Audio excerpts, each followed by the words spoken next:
खुशामदीद, आदाब, good morning, अस्सलाम वालेकुम। आप सबको हमारी तरफ से वो प्रोग्राम आपने देखना शुरू कर दिया है जी। सलाम जेके गुलिस्तान न्यूज़ का मॉर्निंग शो, और आज का मॉर्निंग शो लेकर आपका मेज़बान हाजिर खिदमत है। सामीन नाज़रीन, आज के अहम तरीन मौज़ूआत जहाँ जम्मू कश्मीर की मौजूदा सूरत हाल से आपको रूबरू ज़रूर करवाएंगे। मुल्की सतह पर क्या कुछ हो रहा है उस पर गुफ्तगू करेंगे। बैनुल-अक़वामी सतह पर आज का दिन अहमियत का हामिल क्यों है, क्यों पूरी दुनिया की नज़रें मॉस्को पर रहेगी, इस पर तफसील के साथ गुफ्तगू करेंगे। और भारत के अंदर उस गुफ्तगू का क्या कुछ असर है और किस तरीके का माहौल बन सकता है, ये सारे मुद्दे रहेंगे जी। आज हमारे साथ एक एक करके सारी खबरें आपके सामने रखेंगे। 9:40 पर आप और हम बराह रास्त बात करेंगे, यानी फ़ोन लाइन्स खुलेंगी हस्बे वादा, और आप अपनी आवाज़ को बुलंद करते हुए हुकूमती इदारों तक पहुंचाने की कोशिश करेंगे। लेकिन सबसे पहले प्रोग्राम के फॉर्मेट के हिसाब से फटाफट से आपको ज़रा आज के दिन की वो बातें बता दें जो माजी के साथ जुड़ी हुई है, यानी माजी में तारीख क्या कुछ बता रही है, बताएंगे आपको गौहर पीछे।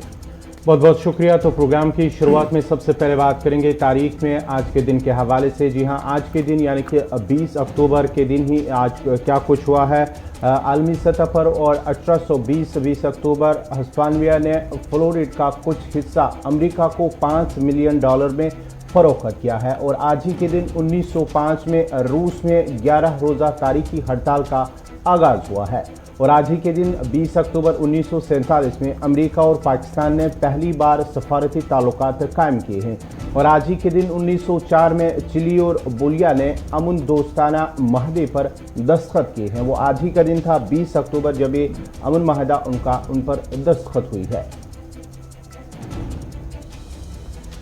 और आज ही के दिन 1998 मालदीव के सदर अब्दुल क़य्यूम 5वीं मरतबा सदर मुंतखब हुए हैं। और आज ही के दिन साल 2004 में बांग्लादेश में 3 साबिक फौजी अफसरान को सजाए मौत सुनाई गई है। और आज ही के दिन साल 2011 में लीबिया पर 40 साल तक हुकूमत करने वाले तानाशाह मोहम्मद गद्दाफी खाना जंगी में मारे गए। और आज ही के दिन साल 2004 में एलियन होलिंग होस्ट को बरतानिया का आला अदबी एजाज से नवाजा गया। 20 अक्टूबर वो आज ही का दिन था। तो ये थी तारीख में आज ही के दिन के हवाले से कुछ अहम बातें। बढ़ते हैं आगे, बात प्रोग्राम की शुरुआत करते हैं और शुरुआत करेंगे मॉस्को में अमन मुज़ाकरात के हवाले से, और शुरुआत करेंगे इशफाक गौहर। चलिए जी, खबरों के सफर को बढ़ाते हैं जी। आगे बात करते हैं मॉस्को की, क्योंकि मॉस्को के अंदर पूरी दुनिया की आज नजरें रहेंगी, क्योंकि वहां पर अमन मुज़ाकरात को आगे बढ़ाने की कोशिशें हो रही है। पहले दोहा के अंदर अमेरिका और तालिबान के बीच मुज़ाकरात हुए, और मुज़ाकरात का ये असर हुआ कि आहिस्ता आहिस्ता करके अमेरिका का इनखला वहाँ से हुआ और मुकम्मल तौर पर कंट्रोल अफगानिस्तान का जो है वो तालिबान को मिल गया। लेकिन आज का दिन इसलिए अहम है क्योंकि अमेरिका के बाद मॉस्को फोरफ्रंट पर है, और रशिया की तरफ से आज तालिबान के साथ मुज़ाकरात होनी है। और इस मुज़ाकरात के साथ 10 मुल्कों के राब्ते बड़े जुड़े हुए हैं। अगर 4 मुल्क ऐसे हैं जो लगातार इसके साथ मीटिंग के अंदर है, जिनमें भारत है, जिनमें रूस खुद है, उसके बाद पाकिस्तान है, चीन है, ईरान है। इन 4 मुल्कों ने कल रात को भी मीटिंग की है आपस में, और इस मीटिंग के अंदर जो बुनियादी मामला था वो खित्ते के अंदर अमन और सलामती को किस तरीके से यकीनी बनाया जा सके, और मुस्तकबिल के अंदर जो मुश्किलें दरपेश हैं उन मुश्किलों को कैसे हल किया जा सके। एक तरफ से ये मीटिंग हुई है, और दूसरी तरफ से आज जो मीटिंग होने जा रही है जिसमें बाज़ाब्ता तौर पर 10 मुल्कों के रिप्रेजेंटेटिव्स भी रहेंगे, और रूस के वजीर खारजा जो है वो इसकी सदारत करेंगे। तो भारत की तरफ से मॉस्को के अंदर जो फॉर्मेट मीटिंग होने जा रही है उसमें जो जॉइंट सेक्रेटरी रैंक के अफसर है JP सिंह साहब, जो पाकिस्तान, अफगानिस्तान, ईरान डेस्क को वजारत खारजा में देखते हैं, उनकी सरबराही में जो है वो एक डेलीगेशन गया है। जो डेलीगेशन मुज़ाकरात का हिस्सा बनेंगे उन 10 रीजनल कंट्रीज के साथ जिन्होंने मॉस्को की दावत को कबूल करते हुए आज बाज़ाब्ता तौर पर एक्सटर्न ट्रायो टॉक्स का हिस्सा बनने का फैसला लिया है। कल स्पेशल रिप्रेजेंटेटिव जो थे रूस के, चीन के, पाकिस्तान के, उन्होंने आपस में कॉमन सिक्योरिटी थ्रेट को लेकर, जॉइंट स्ट्रेटजी को लेकर, अफगान ह्यूमैनिटेरियन क्राइसिस को लेकर, इकोनॉमिक असिस्टेंस को लेकर अपनी बात जो है वो की है। और अब माना जा रहा है कि ये मामला जो है वो आगे बढ़ेगा। ये बड़ी दिलचस्प बात है। ये मीटिंग कब हो रही है? जब ज़ल्मे खलीलज़ाद ने बेस्ट स्पेशल रिप्रेजेंटेटिव के इस्तीफा दे दिया। बराए अफगानिस्तान वो थे और उनकी जगह पर एक नए नाम का ऐलान हो चुका है। दूसरी तरफ से तालिबान को अभी एंडोर्समेंट कहीं से भी नहीं मिल रही है, अमेरिका भी लैतलैल का मुजाहिरा कर रहा है और तीसरी तरफ से मॉस्को सरगर्म हुआ है। इधर ज़बीहुल्लाह मुजाहिद का मानना है कि इस मीटिंग के बाद असरात जो है वो पूरी दुनिया के अंदर देखने को मिलेंगे, क्योंकि पड़ोसी मुल्कों ने जिस तरीके का ताउन और जिस तरीके का एतमाद दिखाया है उससे मुस्तकबिल की राहें खुलती हुई नजर आ रही है। और सबसे बड़ी बात इन्वेस्टमेंट के तौर पर जब आप देखेंगे तो चीन की इन्वेस्टमेंट सबसे पहले अफगानिस्तान के अंदर होने जा रही है। इस तरीके की बातें जो है वो ज़बीहुल्लाह मुजाहिद की तरफ से भी कही गई है। सीधे चलेंगे, रहमत कलीम हमारे साथ है। रहमत, बड़ा शुक्रिया जी ज्वाइन करने के लिए सुबह हमारे मॉर्निंग शो में। आज की बड़ी खबर जो है वो ये है कि आज मॉस्को के अंदर जी मुज़ाकरात होनी है। मुज़ाकरात अफगानिस्तान को लेकर है, तालिबान के हवाले से बातचीत होनी है और रात को हमने देखा कि मीटिंग का सिलसिला भी चला है। लेकिन भारतीय वफ्द जो है उसकी सरबराही ज्वाइंट सेक्रेटरी रैंक के अफसर जो है वो कर रहे हैं। तो किस तरीके से इस पूरे प्रोसेस को देखा जा रहा है पॉलिटिकली, और क्या कुछ एक्सपेक्टेशन है इस पूरी मीटिंग के बाद? जी देखिए,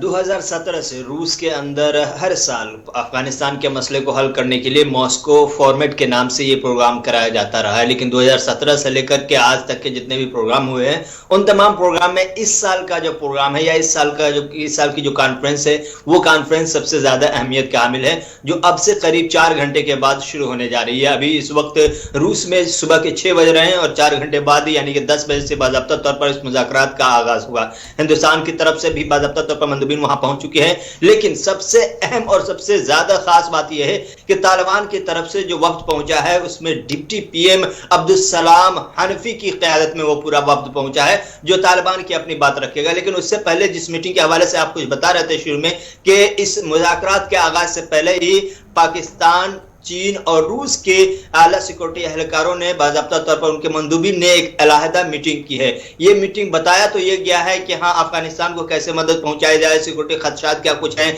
इन तमाम हवालों से बाज़ाब्ता तौर पर मीटिंग हुई है। ये मीडिया में खबरें आई हैं। लेकिन अंदर की खबर इस मीटिंग के हवाले से ये है कि इससे जो मॉस्को फॉर्मेट का इजलास होना है जिसमें 10 ममालिक शामिल हो रहे हैं और उस ममालिक के सामने बाज़ाब्ता तौर पर अफगानिस्तान के लिए एजेंडा क्या कुछ रखना है, ये एजेंडा सेट करने के लिए वो मीटिंग बुलाई गई थी। न ये कि अफगानिस्तान की सिक्योरिटी सूरत हाल पर बात करने के लिए। अफगानिस्तान की सिक्योरिटी सूरत हाल पर बात होगी, 10 बजे से बात होगी और उसमें 10 ममालिक शामिल होंगे। लेकिन अमेरिका शामिल नहीं हो रहा है, अमेरिका ने इनकार कर दिया है। एक बहाना यह अमेरिका ने बनाया कि सफरी मुशक्कतों की वजह से, सफरी परेशानियों की वजह से इस कॉन्फ्रेंस में अमेरिका शामिल नहीं हो रहा है। हालांकि अंदरूनी खाना बात यह है, सच्चाई यह है कि रूस की क़यादत में, रूस की मेजबानी में अमेरिका को फिलहाल तालिबान पर या अफगानिस्तान पर कोई भी प्रोग्राम मंजूर नहीं है, इसलिए उन्होंने बाइकाट किया या न जाने का फैसला किया है दबे अल्फाज में। तो ये 10 बजे जब मीटिंग शुरू होगी, अफगानिस्तान अपनी बात रखेगा, तालिबान की तरफ से जो बातें रखी जाएंगी वो बहुत जल्द मंजराम पर आ जाएंगी। लेकिन ये एक पहला स्टेप है जो ये बताने के लिए कि अब तालिबान बाज़ाब्ता तौर पर अफगानिस्तान का ही मनसब है और अफगानिस्तान तालिबान दोनों एक हो गया है। और आज की इस प्रोग्राम के बाद से यह तस्वीर साफ हो जाएगी कि धीरे धीरे ममालिक आलमी सतह पर मकबूलियत या यूं कहीं कबूलियत का दरवाजा खुलने के आसार नजर आ जाएंगे। और आज उसकी पहली झलक आपको देखने को मिलेगी जब मुख्तलिफ ममालिक के वफूद के साथ तालिबान के रहनुमा, तालिबान के जो वक्त पहुंचा है वो अलहदा भी मीटिंग करेगा। मॉस्को फॉर्मेट की मीटिंग के बाद तमाम जो हिंदुस्तान के हो या ईरान के हो, पाकिस्तान के हो या दीगर ममालिक के जो मंदूबीन पहुंचे, जो वक्त पहुंचा है, उन तमाम वफूद से बाज़ाब्ता तौर पर अलहदा सफारती चैनल को खोलने के लिए, सफारती चैनल को मजबूत करने के लिए अफगानिस्तान के साथ, उसके लिए अब्दुल सलाम हनफी की क़यादत वाली वफ्द बाज़ाब्ता तौर पर मुज़ाकरात करेगी।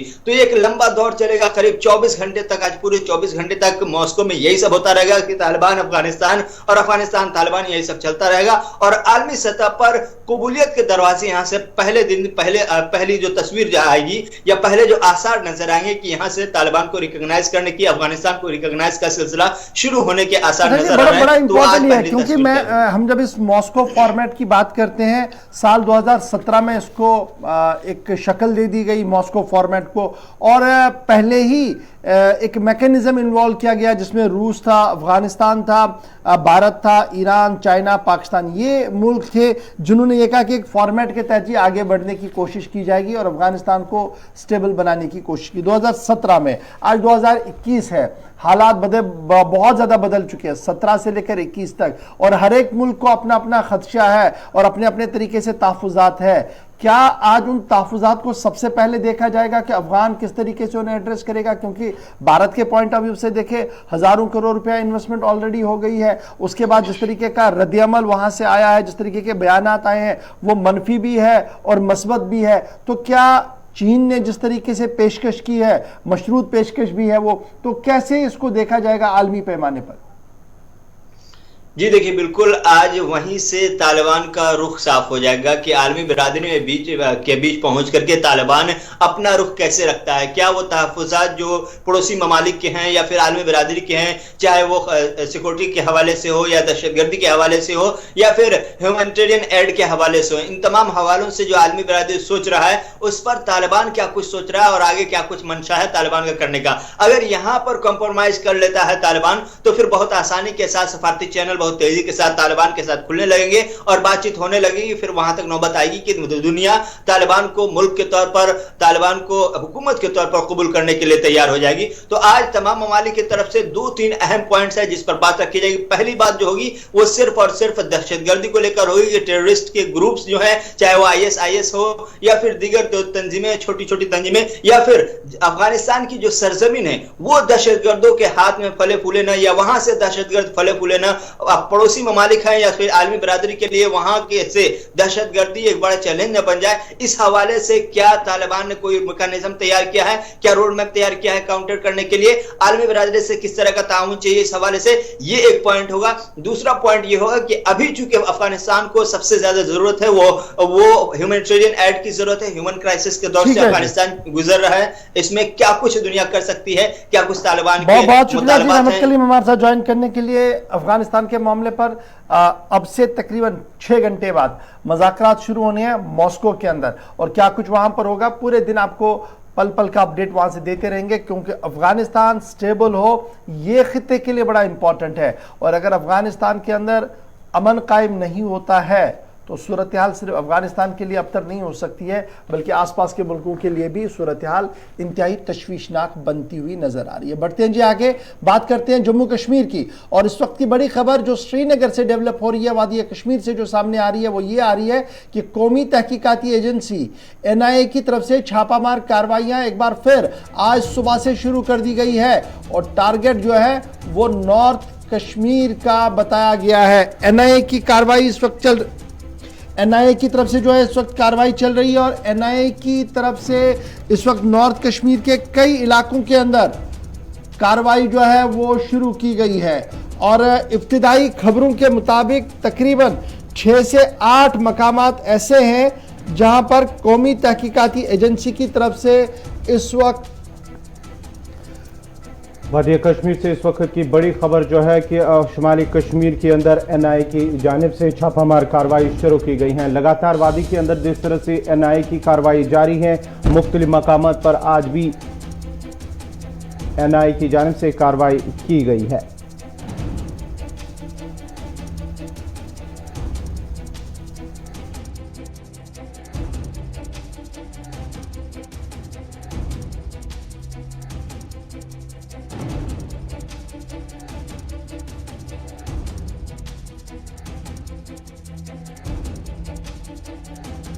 वादी कश्मीर में NIA की हवाले से एक बड़ी खबर जो इस वक्त आ रही है कि शुमाली कश्मीर के इलाके में NIA की जानिब से कार्रवाई की गई है, और शुमाली कश्मीर के मुतअद्दिद इलाकों बारामूला से इस वक्त जो खबर डेवलप हो रही है कि बारामूला के अंदर NIA की जानिब से कार्रवाई की गई है, और मुख्तलिफ इलाकों बारामूला ज़िला के तकरीबन 3 अलग अलग मकामात पर NIA ने छापामारी की है। उसके साथ ही एनआईए की टीम के साथ पुलिस और सीआरपीएफ की एहलकार भी उनके साथ है और मुख्तलिफ मकामात पर जो इस वक्त कार्रवाई हो रही है वहाँ पर साथ ही साथ जो दहशतगर्दी के मामले के साथ साथ टेरर फंडिंग को लेकर कार्रवाई की जा रही है। जो हालिया टारगेट किलिंग भी हुई है उस पर भी लेकर एनआईए की जानिब से कार्रवाई की जा रही है। फतेहगढ़, आडूरा, नारवा ऐसे इलाके हैं जहां पर इब्तिदाई खबरों के मुताबिक बारामूला के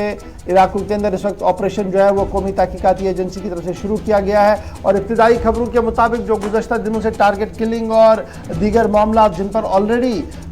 एनआईए की तरफ से पूछताछ की जा रही थी और एनआईए जिस पर तहकीकात कर रहा था उसी मामले को आगे बढ़ाया गया है और इस वक्त भी कार्रवाई जो है वो कई इलाकों के अंदर जारी है और इब्तिदाई खबरों के मुताबिक बारामूला के आधे दर्जन से ज़्यादा इलाकों के अंदर इस वक्त कौमी तहकीकाती एजेंसी अपनी कार्रवाई जो है कर रही है, जिसको इश्तराक जम्मू कश्मीर पुलिस और सीआरपीएफ की तरफ से भी किया गया है। तो कौमी तहकीकाती एजेंसी की कार्रवाई अपनी जगह बढ़ते हैं आगे। जरा बात पुंछ की भी आपको बताते हैं क्योंकि सरहद एक बार फिर सुर्खियों के अंदर है और पिछले 24 घंटों के दौरान ड्रामाई अंदाज में बड़ी चीजें बदलती हुई भी नजर आ रही है। जहां कल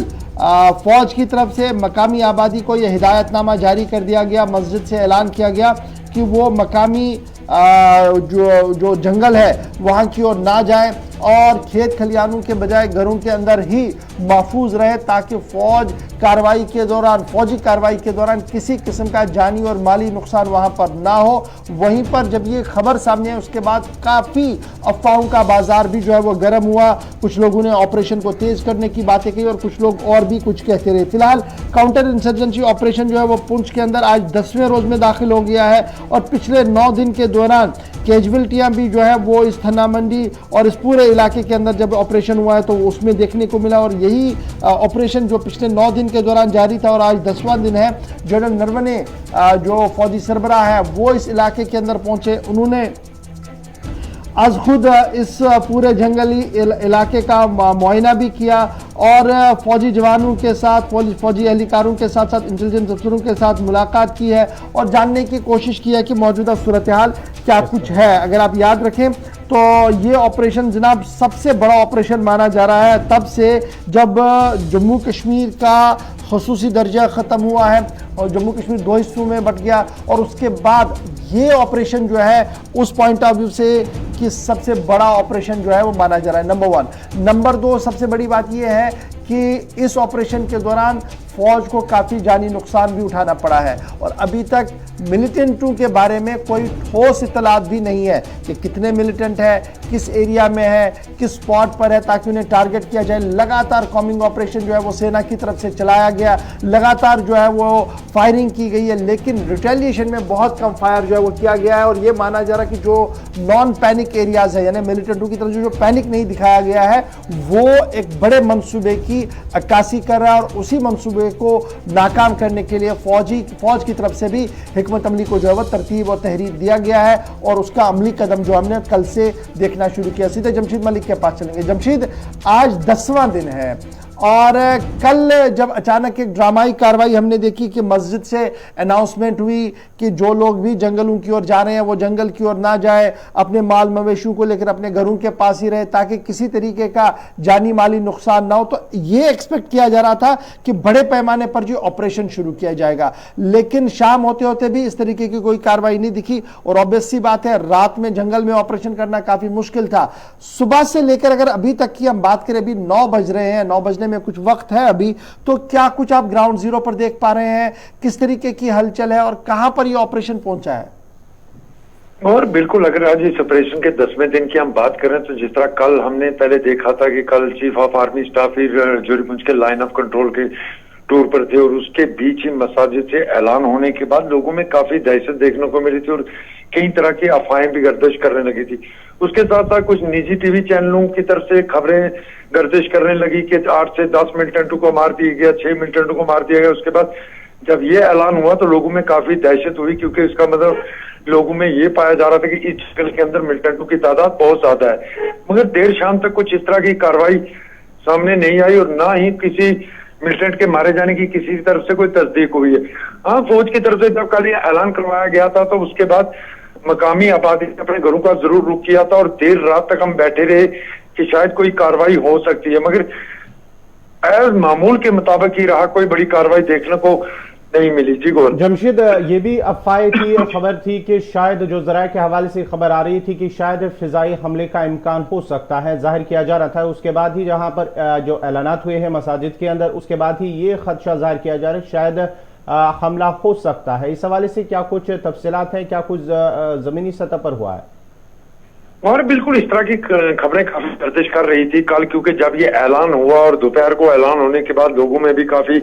दहशत देखने को मिल रही थी, क्योंकि 10 रोज हो चुके हैं इस ऑपरेशन को। हालांकि आज 6वां रोज 7वां रोज है। जम्मू पहुंच हाईवे को वहां से बंद किए हुए और मकामी आबादी को पैदल चलने की इजाजत जरूर दी जा रही थी। कल जब ये ऐलान हुआ तो उसके बाद लोगों में काफी दहशत देखने को मिली। जिस तरह मैं पहले कह रहा हूँ, कहीं अफवाहें गर्दिश करने लगी, मगर जिस तरह के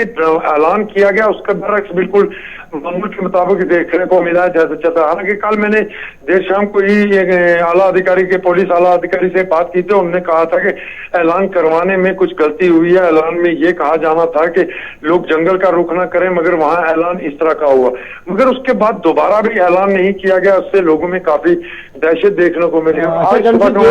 बताइएगा जिन लोगों को हिरासत में लिया गया था, क्योंकि ये भी बताया जाता है कि जिन लोगों को हिरासत में लिया शायद मिलिटेंटों की इन लोगों की उन्होंने मदद की है, उस सिलसिले में उनसे पूछताछ के लिए उन्हें हिरासत में लिया, क्या उनको रिहा किया गया या अभी भी वो हिरासत में है? और बिल्कुल जिन लोगों को हिरासत में लिया गया था उनमें से खबर जो हमारे पास जराये से आई थी कि कुछ लोगों को रिहा कर दिया गया था, कि उनसे पूछताछ की जा रही थी कि इन पे इल्जाम ये था कि इन्होंने मिलिटेंटों की मदद की है, किसी भी तरह के चाहे खाना खिलाने की बात हो या दीगर बातें हो। इस तरह की पूछताछ के लिए इन लोगों को बुलाया गया था और बाद में ये जराये से खबर आई थी कि इन लोगों को पूछताछ के बाद छोड़ दिया गया था। क्योंकि गौर ये इलाके एक ऐसे इलाके हैं जो क्रॉसिंग के लिए पहले बहुत ज्यादा इस्तेमाल हुए। जब दरअंदाजी की कोशिशें हुई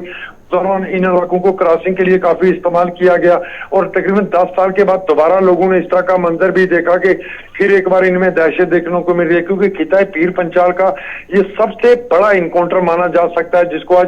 10 रोज मुकम्मल हुए। क्योंकि इससे पहले खिताए पीर पंचाल में मेंढर के बालाकोट इलाके से एक इनकाउंटर हुआ था, जो 8 दिन तक तकरीबन मेंढर के इलाके में चला था, मगर वो 8 दिन के बाद मुकम्मल हो गया था। ये ऐसा इनकाउंटर है जिसको आज 10 रोज मुकम्मल हो चुके हैं, मगर अभी तक इसमें मिलिटेंटों से कांटेक्ट होने की बातें भी बहुत कम सामने आई हैं, क्योंकि फायरिंग की आवाजें जरूर सुनाई देती हैं, मगर अभी तक कोई बड़ी खबर यहां से बाहर नहीं आ रही है। जी बहुत शुक्रिया जी जमशेद मलिक हमारे साथ ज्वाइन करने के लिए। बड़ा इंपॉर्टेंट है जी, ये फॉरेस्ट एरिया है जहां पर ऑपरेशन चल रहा है। पिछले आज 10वां दिन है, 9 दिन मुकम्मल हो गए और जरा जो हमें बता रहे हैं जी गौहर वो ये है कि एरियल सर्वेलेंस किया गया ड्रोन के जरिए से भी, लेकिन ज्यादा कुछ नीचे दिख नहीं रहा है क्योंकि बहुत घना जंगल है। और ये घने जंगल का फायदा जो है वो लोग उठा रहे हैं जो इस जंगल के अंदर है, जिन्होंने 2 बार स्ट्राइक की है। एक स्ट्राइक हुई है गालिबन 10 अक्टूबर या 10 और 11 अक्टूबर के दरमियान, और एक हुई 14 को, जिसमें सिक्योरिटी एजेंसीज को नुकसान उठाना पड़ा, आर्मी को नुकसान पड़ा। उसके बाद मिलिटेंट्स के बारे में ये कहना कि ये 2 ग्रुप है या एक ही ग्रुप है, इस पर भी तशवीश है, क्योंकि कोई पूरा ह्यूमन इंटेलिजेंस वहां पर नहीं मिल पा रहा है और टेक्निकल इंटेलिजेंस को गैदर किया जा रहा है। तो उससे बड़ी चीजें जो है अभी क्लियर नहीं है। और यही वजह है कि जो जमशेद भी बता रहे थे कि जनाब इस पीर पंचाल खिते में एक ऑपरेशन चला, हिलका का ऑपरेशन, बड़ा मशहूर ऑपरेशन था वो, जिसमें फौज को डायरेक्टली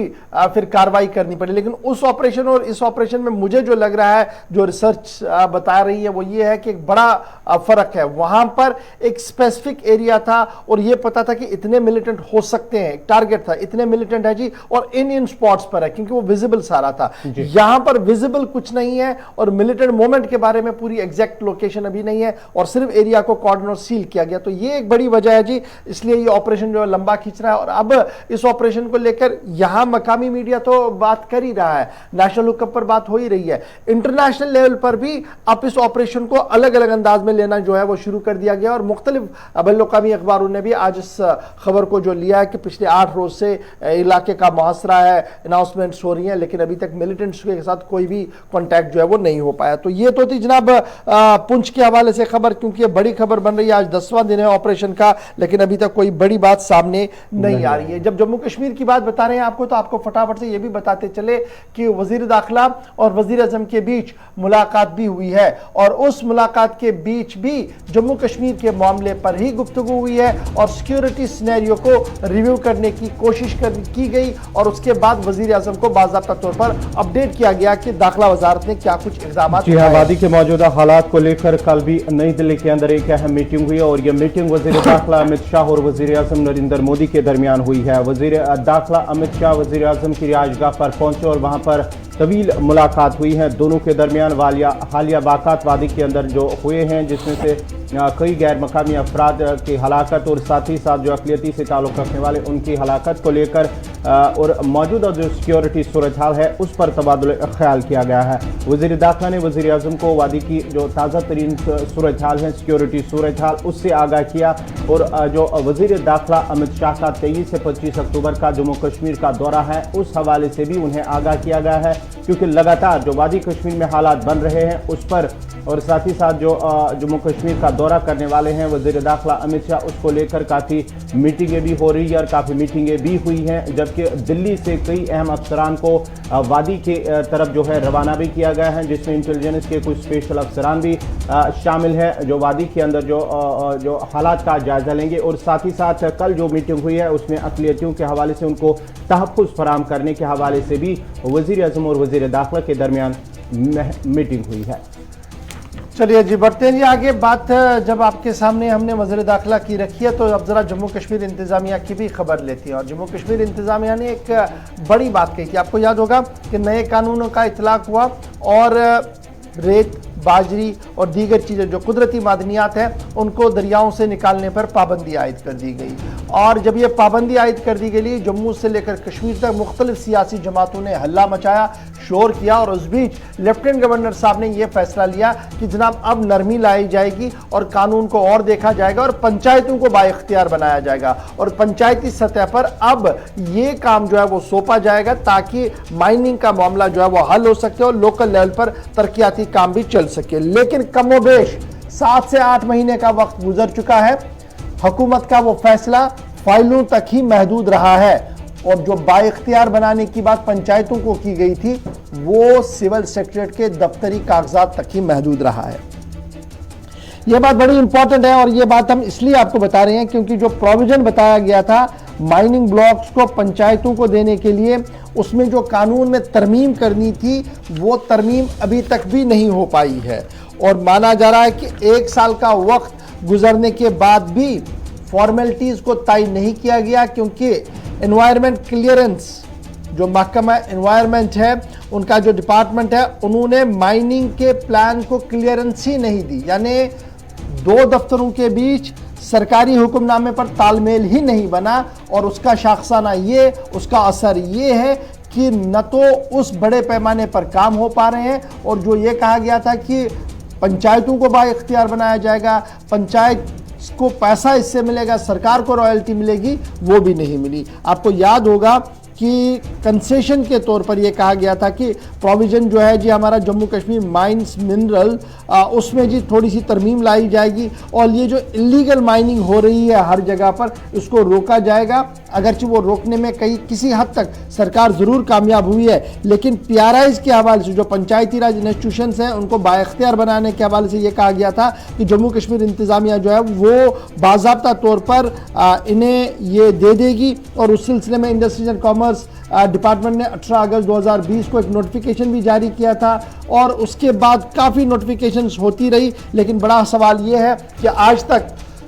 वो लेफ्टिनेंट गवर्नर साहब ने जो बात कही थी कि जनाब पंचायतों के लिए ये काम होगा और कानकनी के इख्तियारात पंचायतों को दिए जाएंगे, शायद अभी तक भी बड़े पैमाने पर यह फैसला इंप्लीमेंट नहीं हुआ है। एक तरफ से फॉरेस्ट एनवायरनमेंट क्लियरेंस की प्रॉब्लम है और दूसरी तरफ से माइनिंग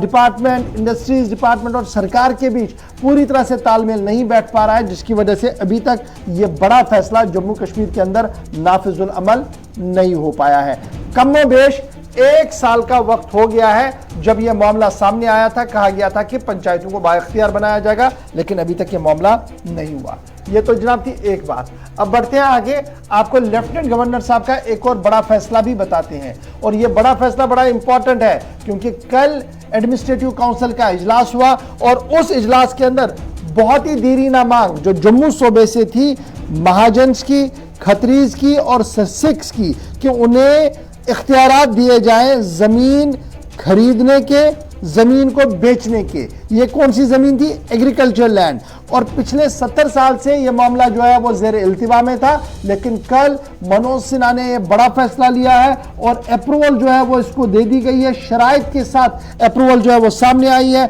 और कल ही इस बड़े फैसले के साथ यह भी कहा गया कि जम्मू के अंदर जो दूसरा तवी ब्रिज बन रहा है उसको भी मुकम्मल किया जाएगा, और उसके लिए हदफ जो है वो मुकर्रर किया गया है 10 महीने, और साथ साथ आर्टिफिशियल लेक प्रोजेक्ट उसको मुकम्मल करने की भी बात कही गई है। लेकिन पॉलिटिकली जब आप देखेंगे तो ये बहुत बड़ा डिसीजन होगा कि महाजन, खत्री और सरदारों को बाज़ाब्ता तौर पर right of for sale and purchase of agriculture land जो है वो दे दिया गया है। और बाज़ाब्ता तौर पर कल मरकजी जो सरकार के ज़ेर एहतमाम रियासत है, यूनियन टेरिटरी है, यहाँ पर यह फैसला लिया गया कि एग्रीकल्चर और एलाइड सेक्टर्स के अंदर अप टू 80 कनाल यानी 80 कनाल तक की ज़मीन जो डिसीजन दे सकता है डिप्टी कमिश्नर, उसे परमिट किया जाएगा कि permit for sale of land up to 20 kanal of agriculture, यानी 20 कनाल एग्रीकल्चर के खरीदने और बेचे जा सकते हैं, और 80 कनाल हॉर्टिकल्चर के रख दिए गए हैं ऑर्चर्ड्स के लिए, जहां पर यह प्रोसेस जो है बना दिया गया। और 30 दिन का वक्त मुकर्रर किया गया है एप्लीकेशन को कंक्लूड करने में, यानी 30 दिन के अंदर अंदर अगर सिख, खत्री और महाजन ये फैसला लेता है कि उन्होंने कोई प्रॉपर्टी खरीदनी है या बेचनी है, तो उन्हें 30 दिन के अंदर अंदर डिप्टी कमिश्नर को यह फैसला करना होगा कि क्या ये ऑथेंटिक है, कर सकता है, नहीं कर सकता है, और 30 दिन के अंदर अंदर ही ये पूरा बात जो है वो सामने रखनी होगी। ये बड़ी बात है जी। ये डिमांड जो थी वो बहुत पुरानी थी और उसको लेकर जम्मू के अंदर काफ़ी बड़ी एजिटेशन भी चल रही थी और माइनॉरिटीज़ कम्युनिटीज़ के लोग जो है लगातार बात कर रहे थे, लेकिन कल लेफ्टिनेंट गवर्नर साहब ने ये बड़ा फैसला जो है वो सुना दिया है। उसके साथ साथ ये बात भी हुई है कि जो तवी वाला मामला है जिस पर एक और ब्रिज बन रहा है उसको भी मुकम्मल किया जाएगा, लेकिन सबकी नजरें हैं जी आर्टिफिशियल लेक प्रोजेक्ट को, जिसको लेकर ये कहा जा रहा था कि जनाब इसको अगर ये बनाया जाता है तो इससे सयाहत को फरोग मिलेगा। और लगातार जम्मू से जो लोग थे, जम्मू के जो सियासतदान थे, उनका मानना था कि झील को बचाने के लिए, झील डल को बचाने के लिए अरबों और करोड़ों रुपया जो है वो सर्व किया जा रहा है और जम्मू को डेवलप करने के लिए कुछ भी नहीं किया जा रहा है। तो तभी साबिका हुकूमत के दौर में यह फैसला लिया गया था कि आर्टिफिशियल लेक बनेगी, लेकिन तब से लेकर आज तक न लेक का खदुखाल देखने को मिला और ना ही पूरी तरह से वो चीजें जो है वो सामने आई। लेकिन अब लेफ्टिनेंट गवर्नर ने एक बार फिर इस मामले को हाथ में लिया और कहा जा रहा है कि एक डेडलाइन यहां पर भी मुकर्रर कर दी गई है। तो ये तो बात थी जनाब एडमिनिस्ट्रेटिव डिसीजन की। दो बड़े डिसीजन थे जो हमने आपके सामने रख दिए। यहां पर हमें कहा जा रहा है कि छोटे से ब्रेक के लिए रुका जाए। ब्रेक के उस पर आएंगे तो आपको बताएंगे कि एक और अच्छा फैसला भी है बैक टू बैक जो सरकार की तरफ से लिया गया है। क्या कुछ वो फैसला है वो आपके सामने बताएंगे, और फिर मौसम लेगा करवट और उससे क्या कुछ असर होगा इस पर भी गुफ्तगू करेंगे छोटे से ब्रेक के फौरन बाद।